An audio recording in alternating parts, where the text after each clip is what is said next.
Buenos días, mis queridos estudiantes. Espero que se encuentren muy bien, aguardando su cuarentena en familia. Desde acá les habla y les saluda su profesor de física Ángel González, esperando verles cuando me envíen sus evidencias fotográficas haciendo uso de su uniforme reglamentario. Hoy nos trae acá seguir hablando acerca de la corriente eléctrica en diferentes medios. Es bien sabido que los buenos conductores de electricidad son tales debido a la gran cantidad de partículas cargadas en libertad que poseen en su interior, dentro de los que destacan los metales, los electrolitos disueltos en disoluciones acuosas o fundidos y los gases ionizados. Hay otro grupo que, a diferencia, posee una muy baja cantidad de partículas libres, por ende son llamados no conductores, aislantes o dieléctricos. Ahora, hay un tercer grupo que está intermedio en ellos. No presentan una alta conductividad para ser llamados conductores, ni son tan malos conductores para ser llamados aislantes. A este grupo se les denomina semiconductores. A continuación, señalaremos la naturaleza y características de la corriente eléctrica en estos cuatro medios. Iniciando con el primer medio, tal vez el más importante y reconocido, el de los metales, estos desempeñan un importantísimo papel en la transmisión de la energía eléctrica, desde la fuente hasta los numerosos equipos eléctricos que utilizamos diariamente. Además, forman parte esencial de la conducción de motores, generadores, calentadores eléctricos y otros equipos. Como sabemos, en un material metálico hay una enorme cantidad de electrones libres moviéndose desordenadamente. Sin embargo, no podemos afirmar el establecimiento de una corriente eléctrica debido a que su movimiento es desordenado. Ahora, si conectamos a este conductor a una fuente, se origina un campo eléctrico en el interior del conductor, obligando o añadiendo a este movimiento desordenado uno ordenado desde el polo positivo de la fuente hasta el polo negativo, y con ello produciendo una intensidad de corriente, que a medida que se aumente esa diferencia de potencial, esa intensidad de corriente va a ser mucho mayor. A esta relación entre estos dos valores, relación directa de proporcionalidad entre la intensidad de corriente y la diferencia de potencial, se le conoce como ley de Ohm, en honor al científico George Ohm, que en 1827 estudió esta relación y descubrió esta relación haciendo uso de algunos materiales metálicos. Ahora, cabe destacar que esta intensidad de corriente no depende únicamente de factores externos como la fuente o diferencia de potencial, sino también de características internas y propias del material.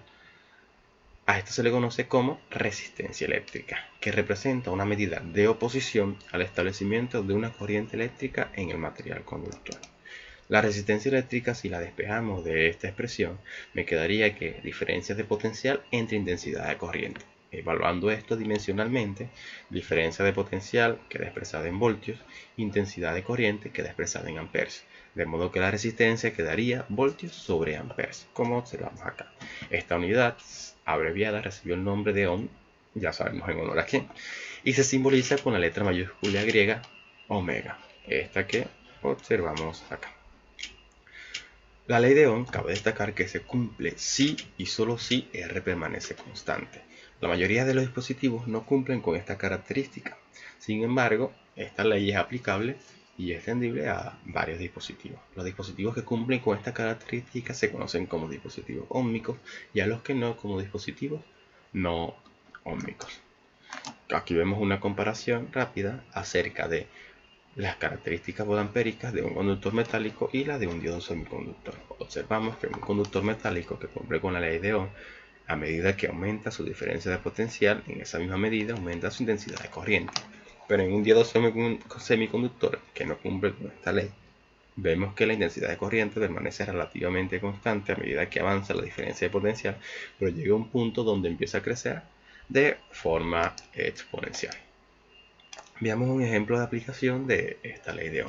Estudiando el circuito que vimos allá arriba, tenemos, sabiendo que la potencia desarrollada por un bombillo de 5 watts, la de otro de 3 watts, y que ambos están siendo alimentados por una pila de 6 voltios, es decir, la misma fuente, me piden obtener la resistencia eléctrica del filamento de los bombillos. Vamos a obviar que conocemos esta intensidad de corriente. La resistencia por ley de Ohm es diferencia de potencial entre intensidad de corriente. La diferencia de potencial en los extremos del filamento del bombillo se conoce que ambos son 6 voltios, pero la intensidad de corriente no la conocemos, por eso la despejamos de otra relación que conocemos con anterioridad, que potencia desarrollada o potencia eléctrica es igual a la intensidad de corriente por la diferencia de potencial. Si despejamos de allí la intensidad de corriente, me queda potencia eléctrica entre diferencia de potencial, utilizando esta expresión para ser sustituida en la de la resistencia. A cambio de la intensidad de corriente utilizamos esa expresión, obtenemos a partir de una división de fracciones diferencia de potencial al cuadrado entre potencia eléctrica. Ahora sí, yo conozco todos los valores para hacer uso de esta expresión. Conozco la diferencia de potencial, que es 6 voltios, y la potencia desarrollada por cada bombillo. Iniciando con el primer bombillo de 5 watts, la intensidad de corriente me queda 7 ohms.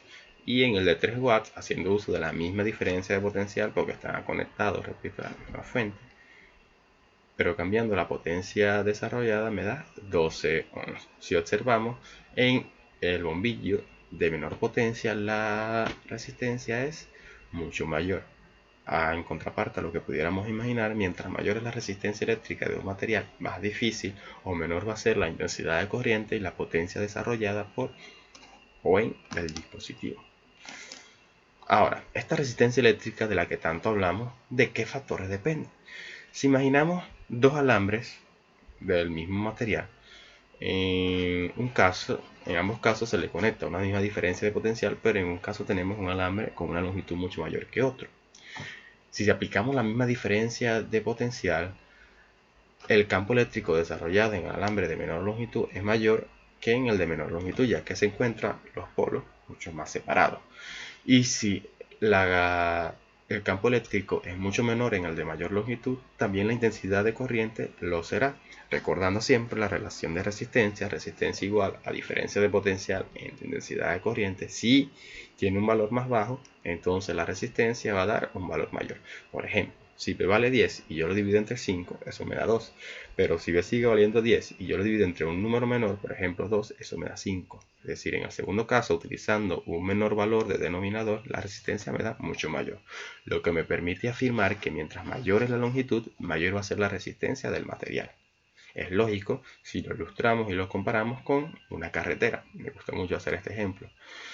En una carretera donde hay muchos vehículos y obstáculos, resulta más difícil que atraviese un carro mientras más extenso sea ese trayecto a que sea menos extenso. De modo que es más difícil moverse en el más extenso que en el menos extenso. Ahora, utilizando dos alambres de igual longitud, pero ahora de diferente superficie, es decir, de diferente grosor. Es lógico saber y pensar que en el de mayor grosor hay más electrones libres moviéndose y por ende una mayor circulación. Vamos al ejemplo de la carretera. Si tenemos una carretera de diversos canales, 4 canales y una de apenas un canal, una de 4 canales, la circulación va a ser mucho más fácil. Por ende, la intensidad de corriente será mayor. Y al ser la intensidad de corriente mayor, la resistencia es menor, que es lo opuesto. De manera que podemos encontrar dos relaciones. La resistencia es proporcional a la longitud y la resistencia es inversamente proporcional a la superficie. Ahora, la resistencia no depende solamente de estas dos características que tienen que ver con dimensiones, sino de la naturaleza propia del material y de la temperatura. A ese factor se le conoce como resistividad y se le representa con la letra Rho del alfabeto griego. Resistividad eléctrica, que como recordamos depende de la naturaleza del material y de la temperatura. Por ejemplo, comparando dos materiales, el wolframio o tungsteno, que es el utilizado en el filamento de los bombillos, y el cobre normal, el wolframio tiene una mayor resistividad, una mayor resistencia que el propio cobre. Por eso este es el usado en el filamento de los bombillos y no el cobre, ya que al aumentar su temperatura aumenta mucho más su resistencia y entonces el alambre o el filamento es mucho más resistente y se rompe con menos facilidad. De modo que la relación de resistencia, para obtener la resistencia conociendo las características del material, sería la resistividad, que depende directamente del material, es un valor de tabla, por la longitud de dicho conductor entre la superficie de ese conductor. Veamos ahora un ejercicio donde podemos aplicar esta expresión. El ejercicio me dice: imagine que vas a conectar las bocinas de tu equipo estéreo a una gran distancia de él y que para eso utilizas alambres de cobre de 20 metros. Se requiere que la resistencia de cada alambre sea 0,10 ohm, obviamente, o inferior. ¿qué diámetro deben tener los alambres? Como parte B me dice, si la intensidad de corriente de cada bocina es 2 amperes, ¿cuál es la diferencia de potencial o caída de voltaje, que es lo mismo, en cada alambre en caso de que la resistencia sea 0,10 ohms? Debemos recordar que al ser cobre, la resistividad dada por tabla es 1,68 por 10 a la menos 8 ohms por metro. Intentemos resolverlo primero. ¿Qué diámetro deben tener los alambres? El diámetro es un valor que depende de las características o dimensiones del material. Y la única relación que tenemos hasta ahora de las características o dimensiones de un material es la que vimos anteriormente, la de resistencia. Resistencia es igual a la resistividad por la longitud entre la superficie. Para yo obtener el diámetro de algo debo conocer cuánto es su superficie. Despejando la superficie de esta relación, obtengo que la superficie sería ρ o la resistividad por la longitud y la resistencia que paso a dividir. Como conocemos estos valores, sabemos que la longitud es de 20 metros, que la resistencia es de 0,10 ohm y que la resistividad dada por tabla es 1,68 por 10 a la menos 8. Sustituyendo cada uno de estos valores en la expresión anterior, obtenemos que el resultado es 3,36 por 10 a la menos 6 metros cuadrados. Pero como hemos dicho, esto es la superficie y ahí me piden obtener el diámetro que debe tener los alambres. Ahora, nosotros sabemos que al alambre tener forma cilíndrica, su superficie es un círculo.